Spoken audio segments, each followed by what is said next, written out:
Bienvenue sur Exploratrice de rêves lucides. Alors dans cette vidéo, je vais te partager les 5 trucs les plus fous, les plus cool que j'ai fait en rêve lucide. Et surtout toi, n'hésite pas en commentaire à me dire les 5 trucs les plus fous que toi t'as fait en rêve lucide. Parce qu'en vrai, les possibilités, elles sont simplement infinies. Donc on ne peut pas dire telle chose est meilleure que telle autre chose, ça va dépendre de chacun. En tout cas, moi, il y a des trucs que j'aimerais faire et qui ont l'air super cool et que j'ai jamais fait pour l'instant. Mais dans ce que j'ai déjà fait, les 5 trucs qui étaient vraiment pour moi les plus extraordinaires que j'ai pu faire. Alors, forcément, le classique, ça paraît banal, mais voler. Voler, c'est un truc, c'est genre le premier truc qu'on fait quand on est lucide, c'est juste extraordinaire, la sensation de voler. Après, tu peux un peu varier les plaisirs, c'est-à-dire voler au-dessus de certains pays ou au-dessus des nuages. D'ailleurs, récemment, là, en phase hypnagogique, j'étais comme une conscience ou un courant d'air qui se déplaçait au-dessus des nuages et je voyais un avion à côté de moi, c'était juste extraordinaire. Alors déjà, en phase hypnagogique, c'est puissant, alors en rêve lucide, laisse tomber. Donc voilà, pour voler, tu peux un peu varier les plaisirs si tu parviens facilement à voler en rêve. En fait, tout simplement, c'est pas toujours évident. Donc ça, moi, c'est mon premier truc le plus cool que j'ai pu faire en rêve lucide, c'est évidemment voler.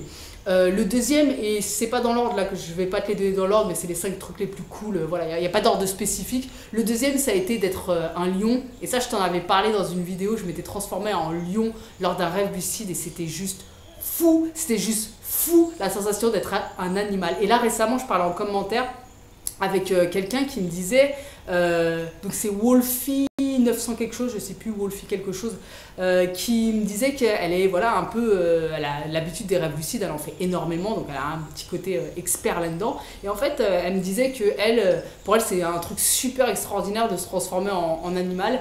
Et elle le fait très souvent, elle est plutôt forte là-dedans. Et elle me donnait un conseil, et donc c'est le conseil que je vais te donner là maintenant, c'est si tu veux te transformer en animal, commence par appréhender ce que c'est d'être cet animal. C'est-à-dire qu'à un moment donné dans ta journée, pendant 5-10 minutes, tu te poses et tu fermes les yeux et tu te ressens être cet animal. Tu ressens, alors je sais pas, admettons si c'est un animal avec des plumes, tu essayes de ressentir les ailes, les plumes, tu essayes vraiment de ressentir que tu es cet animal, sa façon de voir, ce qu'il fait, comment il bouge, etc. Et tu fais ça, c'est un petit exercice, tu fais ça 5 minutes et ça peut grandement t'aider quand tu vas être en rêve lucide, à te transformer plus facilement en animal. On avait parlé aussi du fait de te documenter quand tu as un objectif, documente ton objectif.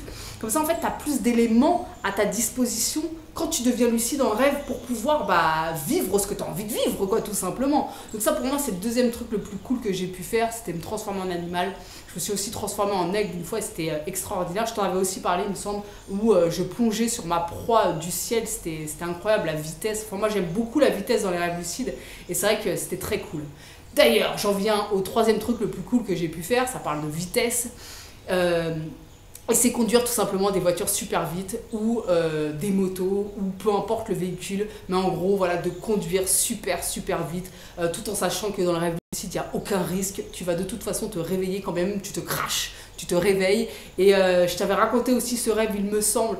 C'était un rêve où je prenais une moto et genre je dévalais des falaises. C'était incroyable, le vent, le ciel, l'intensité du moment, la vitesse. Et j'avais aucune peur parce qu'en fait à chaque virage, je savais que j'étais dans un rêve, donc il n'y avait aucune appréhension, j'avais même pas peur de me réveiller. Et du coup c'était juste extraordinaire, c'était ouf. Donc vraiment moi je te conseille, si tu n'as jamais pris un véhicule quel qu'il soit dans un rêve lucide pour rouler vite avec, mais fais-le, c'est trop ouf. Donc voilà, ça c'était mon troisième truc le plus cool que j'ai pu faire. Le quatrième truc le plus cool que j'ai pu faire, c'était faire un concert. Je m'étais retrouvée dans ma cuisine à ouvrir une porte avec un groupe, en fait on était genre dans les loges et à aller sur scène en fait et à faire partie d'un groupe de rock en fait et carrément arriver sur scène avec ma guitare et bam m'envoyer devant le public et c'était genre, alors ça n'avait pas duré longtemps malheureusement, ça avait plus duré longtemps, enfin le rêve s'était étendu avant. Je sais pas si ça veut dire quelque chose, mais t'as compris. Et au moment de monter sur scène, en fait, ça a duré quelques secondes, quoi. Le temps, que je me mette, c'était trop excitant, en fait. L'émotion, elle m'a complètement réveillée. C'était juste dingue pour moi de faire ça. Donc ça, j'avais évidemment adoré. Et le cinquième truc le plus cool que j'ai pu faire, c'est un truc un peu plus général quelque part, mais c'est parler au personnage. Parce que moi, comme tu le sais, j'adore les personnages dans les rêves. J'adore les personnages parce qu'en fait, pour moi, c'est comme dans notre réalité ordinaire.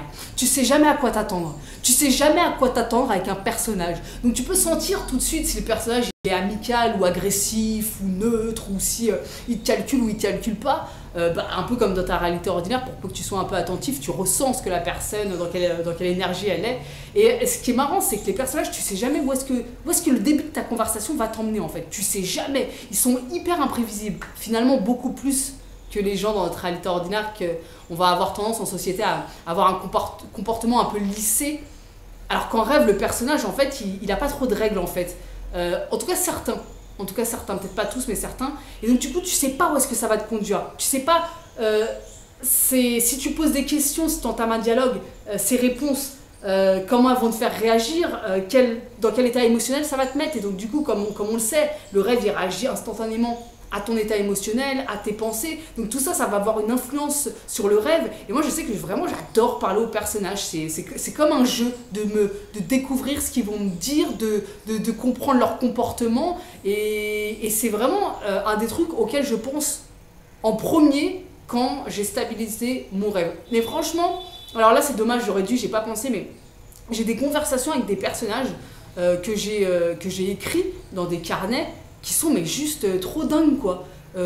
Mais trop dingues en fait, trop loufoques, où tu te dis mais en vrai quand tu réfléchis et tu prends du recul, ouais ça paraît absurde, mais en vrai il y a une vraie cohérence. Tu te rends compte qu'il y a des mots en fait qui symbolisent d'autres trucs, enfin je sais pas comment t'expliquer, il y a des associations d'idées qui sont faites, c'est comme si en fait leur dialogue parfois il n'était pas cohérent au niveau, pas appréhendable au niveau intellectuel, mais c'est un langage qui est comme le rêve tout en symbole. Donc en fait tout ce qu'ils vont te dire ça te paraît absurde, mais en fait si tu recoupes les choses tu te rends compte que c'est des associations d'idées, et là en fait ça peut vraiment être marrant de décrypter ce qu'un personnage te dit, ça peut vraiment être super drôle.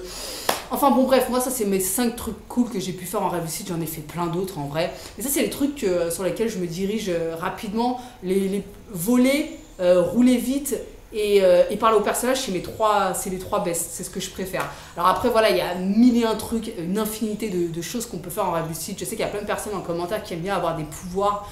Moi c'est un truc vers lequel je me dirige pas spécialement, mais du coup j'essaierai d'y penser une prochaine fois. Donc toi n'hésite pas à me dire en commentaire c'est quoi les 5 trucs les plus ouf que tu aies déjà fait en rêve lucide, que tu aies fait en rêve lucide. Si tu fais pas de rêve lucide ou si tu n'en as pas suffisamment fait pour explorer, dis-moi les 5 trucs que tu aimerais le plus faire en rêve lucide. Voilà les amis, si vous n'êtes pas déjà abonné à la chaîne, n'hésitez pas à le faire, à liker, etc., etc. Et on se retrouve demain pour une nouvelle vidéo.